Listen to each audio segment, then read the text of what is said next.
केंद्र सरकार के किसानों को लेकर लाए गए तीनों बिलों को बीजेपी अध्यक्ष ने किसान के हित में बताया है। उन्होंने कहा कि इनके लागू होने के बाद ही किसान का स्वर्णिम विकास हो पाएगा। जेपी नड्डा ने कांग्रेस पर भी निशाना साधा और आरोप लगाया कि कांग्रेस ने इस मुद्दे पर दोहरा चरित्र अपनाया है। पहले कांग्रेस समर्थन कर रही थी और अब सिर्फ और सिर्फ राजनीति कर रही है।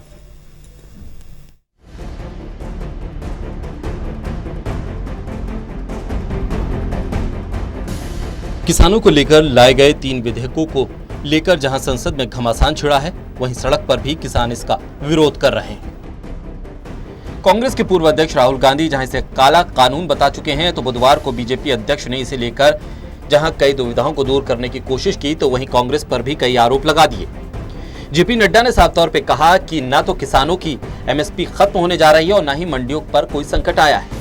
उन्होंने कहा है कि इस बिल के लागू होने के बाद किसानों का सर्वांगीण विकास हो पाएगा। उन्होंने कहा है कि आज तक किसान अपनी फसल को अपने जिले से बाहर नहीं ले जा पाता था, लेकिन इस कानून के बनने के बाद वो अपनी फसल को कहीं भी ले जा सकेगा।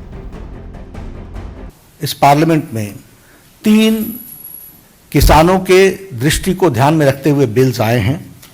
एक तो कल लोकसभा में चर्चा होकर पारित भी हो गया, एसेंशियल कमोडिटीज एक्ट। उसी तरीके से farmers produce trade and commerce act और farmers empowerment and protection agreement on price assurance. ये तीनों जो बिल्स हैं जो अभी लोकसभा राज्यसभा में चर्चा हो रहे हैं, एसेंशियल कमोडिटी बिल तो कल लोकसभा से पारित हुआ है, अब राज्यसभा में जाएगा।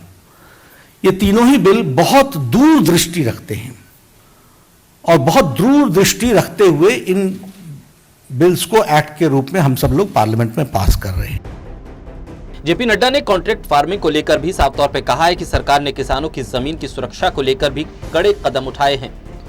उन्होंने कहा है कि अगर कोई किसी किसान की जमीन पर खेती करता है तो उस जमीन का मालिकाना हक किसान का ही रहेगा। ऐसा इसमें प्रावधान किया गया है। कोई भी आदमी किसान के उत्पाद से ही समझौता कर पाएगा। जेपी नड्डा ने कहा है कि जमीन से किसी भी प्रकार का समझौता नहीं होगा। एक्ट है, यह भी हम लोग जानते हैं कि कॉन्ट्रैक्ट फार्मिंग में आपको मालूम है कि किस तरीके से कॉन्ट्रैक्ट फार्मिंग होती थी, और उसमें हमेशा ये खतरा बना रहता है कि जमीन का मालिक बन जाएगा जो स्पॉन्सरर है, जो कि वहां पर कॉन्ट्रैक्ट फार्मिंग के लिए आया है।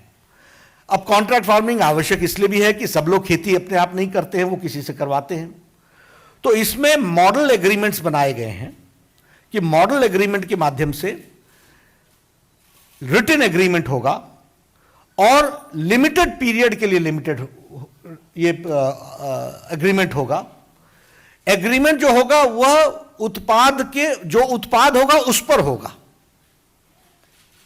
और यह एग्रीमेंट भी रीजनल भाषा में होगा ताकि किसान पढ़ सके, समझ सके, जान सके। कोई भी मॉडिफिकेशन उस जमीन पर अगर इन्वेस्ट करने वाला करता है तो भी उसका मलकियत, उसका अधिकार किसान का होगा।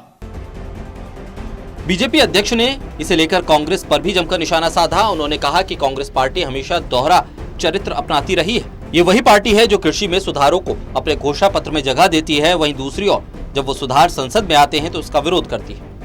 जेपी नड्डा ने कांग्रेस के यूपीए सरकार का हवाला देते हुए कहा है कि इसी पार्टी ने 2013-14 में अपनी कर्नाटक, असम, मेघालय, हिमाचल और हरियाणा में फूड और वेजिटेबल की एमएसपी से डिनोटिफाई किया था, लेकिन आज वही विरोध कर रहे हैं। दरअसल किसानों के इस मामले को लेकर विपक्ष को इस मानसून सत्र में वो हथियार दिख रहा है जिससे वो सरकार पर दबाव बना सकती है। अब देखना यह होगा कि आने वाले दिनों में इस मसले पर क्या कुछ होता है। Lalit Narayan Kandpal, total news, Delhi.